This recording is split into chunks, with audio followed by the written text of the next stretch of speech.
Hello friends, welcome to my channel. এই দেখুন, প্রথমে মেথি শাকগুলোকে এইভাবে বেছে ভালোভাবে ধুয়ে নিয়েছি।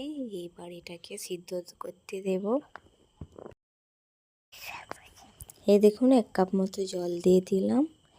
দিয়ে এবার ঢাকনা বন্ধ করে কিছুক্ষণ সিদ্ধ করে নিলাম। এবার সিদ্ধ হয়ে গেছে। এবার দেখুন, ভাজবো। কড়াইতে সরিষার তেল দিয়ে দিলাম।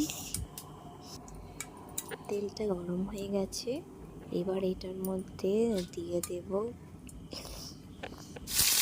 পেঁয়াজটা কেটে রেখেছি এইভাবে ছোটো ছোটো করে। এবার দিয়ে দিতে হবে রসুন হালকা ফোড়নের জন্য। কাঁচা লঙ্কা কুচো কুচো করে কেটে নিয়ে এটার মধ্যে দিয়ে দিতে হবে। এগুলোকে সব দিয়ে একসাথে ভালোভাবে ভেজে নিতে হবে।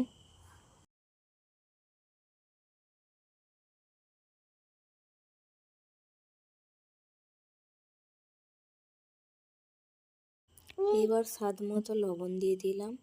লবণ দিয়ে বাদামি করে পেঁয়াজটাকে ভেজে নিয়ে সিদ্ধ করে রাখা শাকটা এটার মধ্যে দিয়ে দিতে হবে। তুমি কিছু বলতে চাও কচি? বলে দাও কিছু, বলো। বলবে তো? বলবে না? আমার মেয়েটা দাঁড়িয়ে দাঁড়িয়ে রান্না করা দেখছিল, শিখছিল। এই তো এবার কিছু বলছে। কি বলো?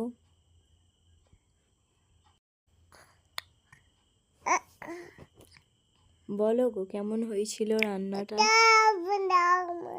হ্যাঁ, এবার এটার মধ্যে সব রকমের মশলা দিয়ে দিলাম।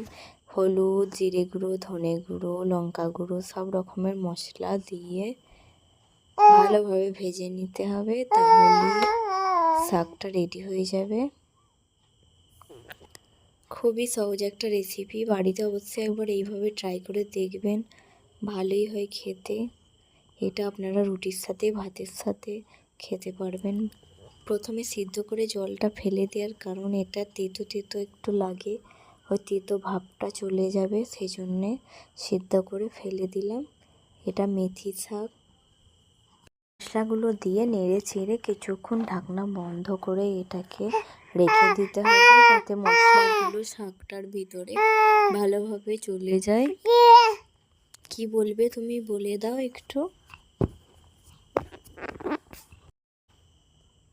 আমার চ্যানেলে যদি নতুন হয়ে থাকেন, চ্যানেলটি প্লিজ সাবস্ক্রাইব করবেন।